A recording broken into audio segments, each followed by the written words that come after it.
الحمد لله والصلاة والسلام على سيدنا محمد وعلى آله وأصحابه أجمعين. الحمد لله والصلاة والسلام على سيدنا محمد وعلى آله وأصحابه أجمعين. أما بعد فأعوذ بالله من الشيطان الرجيم. بسم الله الرحمن الرحيم. يا أيها الذين آمنوا ادخلوا في السلم كافة. ایمان والو اسلام میں پورے داخل ہو. ولا تتبعوا خطوات الشیطان، شیطان کے قدم بقدم مت چلو. انه لکم عدو مبین، واقعی وہ تمہارا کھلا دشمن ہے.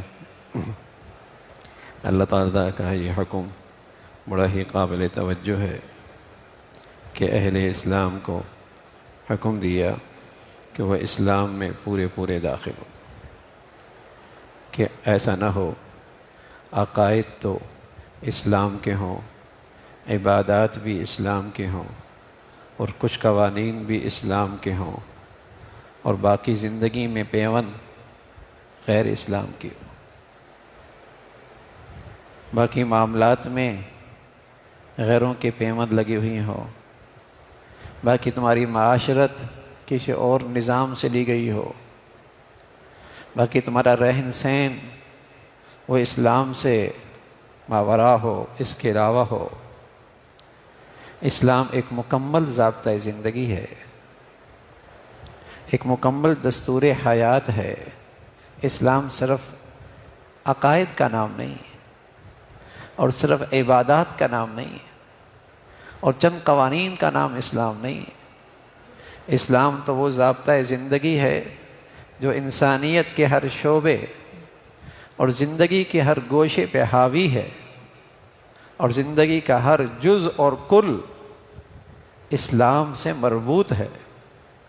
اسلام کا اس سے تعلق ہے. کوئی زندگی کا گوشہ ایسا نہیں جس میں اسلام نے رہنمائی اور اسلام کی تعلیمات اور اسلام کی زندگی موجود رہو. مکمل ضابطۂ زندگی ہے.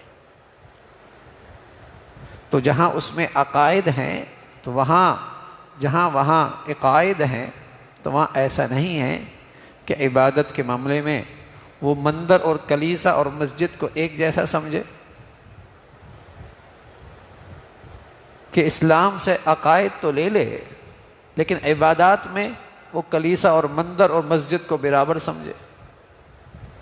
یا اسلام کی عبادات تو لے لے لیکن اس کی معاملات اور اس کی معاشی نظام بدقسمتی سے وہ یہ سمجھ بیٹھے کہ اسلام میں اس کی رہنمائی نہیں، اور اس معاشی نظام میں وہ غیروں کے درپے ہو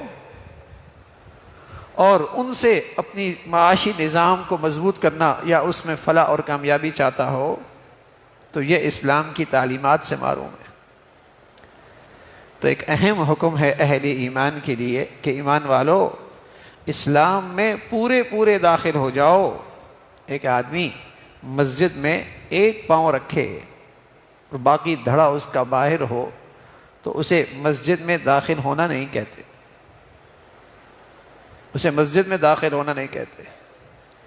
اسی طرح اگر اسلام کا کچھ حصہ اس نے اپنا لیا پیدائش پہ، یا دنیا سے جاتے ہوئے کچھ رسم و رواج اس کے موت کے وقت ہو گئے، تو اسے اسلام کی زندگی نہیں کہتے. اسلام تو وہ زندگی ہے جو اسے تمام زندگیوں سے اور تمام تہذیبوں سے اور تمام ادیان سے اسے ممتاز کرتی، پہچان ہوتی ہے، محمدی ہے، یہ مسلمان ہے. جیسے درخت کی جڑیں مضبوط ہوں جو چھپی ہوئی ہوتی ہیں، لیکن اس کی تازگی تنے پہ محسوس ہوتی ہے. ان جڑوں کی زندگی پتوں میں محسوس ہوتی ہے، شاخوں میں محسوس ہوتی ہے، پھولوں میں محسوس ہوتی ہے، پھلوں میں محسوس ہوتی ہے. تو اس درخت کا ہرا بھرا ہونا اور اس پر پھول کا آنا اور پھلوں کا آنا، لاکھوں کروڑوں درخت بھی لگے ہوں تو یہ درخت ان سب میں ممتاز ہوتا ہے. پتہ لگتا ہے یہ آم کا ہے، یہ کنوں کا ہے، پہچان ہوتی ہے. لیکن اگر درخت کی جڑ سوکھ جائے اور پھر اس سے اس کے پھل بھی نہ آئیں، پھول بھی نہ رہیں، پتے بھی گر جائیں، تنا بھی سوکھ جائے، تو وہ اپنی شناخت کھو بیٹھتا ہے، پہچان نہیں رہتی یہ کون سا ہے۔ تو ایک عرصہ ہوا مسلمان بھی آج اپنی شناخت کھو بیٹھا، پہچان نہیں رہتی کہ یہ کون مسلمان ہے یا ہندوازم سے یا کسی اور نظام کا پیروکار ہے، پہچان نہیں ہوتی۔ کیوں؟ یہ اپنی تشخص کو اور یہ اسلامی معاشرت کو اور اسلام کی عبادات سے اس کی زندگی خالی ہے، اور اس کی وجہ بنیادی وہ ایمان جو جڑ ہے وہ سوکھ چکی ہے، جس سے اس کا اسلام کا یہ درخت اور تنا خشک ہو چکا ہے اور اپنی پہچان کھو بیٹھتا ہے۔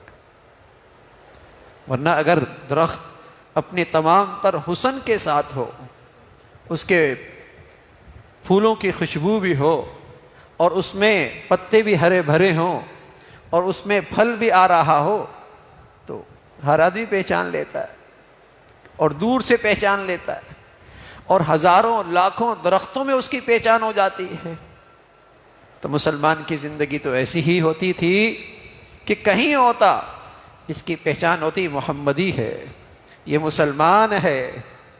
تو اللہ تعالیٰ نے اہل ایمان کو حکم دیا، اے ایمان والو، اسلام میں پورے پورے داخل ہو جاؤ، اور شیطان کے قدم بقدم نہ چلو کہ تم اسلام میں کسی اور زندگی کی پیوند کرنا شروع کر دو۔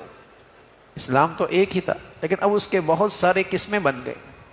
یہ مسلمان انتہا پسند، یہ شدت پسند، یہ روشن خیال، یہ وسیع و ظرف، یہ نہ جانے کون سا، کتنی قسمیں ہو گئی۔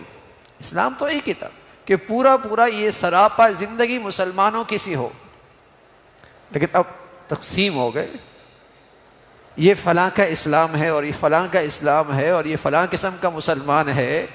مسلمان تو اللہ نے ایک ہی بھیجا ہے اور ایک ہی دستوری زندگی ہے، اس میں کسی تقسیم کی گنجائش نہیں ہے۔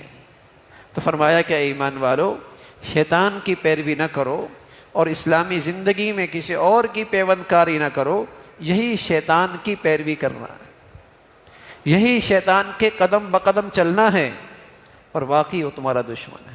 وہ تمہاری فلاح اور کامیابی نہیں چاہتا، بلکہ وہ تمہیں ناکام اور اللہ کی ناراضگی کا مستحق بنانا چاہتا ہے۔ اللہ تعالیٰ اسلام کا صحیح فہم اور اس کی صحیح پیروی نصیب فرمائے۔ اللہم لک الحمد کلو ولک الشکر کلو، اللہم اعنا علی ذکرک و شکرک و حسن عبادتک، نستغفر اللہ و نتوب الیک، نستغفر اللہ و نتوب الیک، سبحان ربک رب العزة عما یصفون وسلام علی المرسلین والحمد للہ۔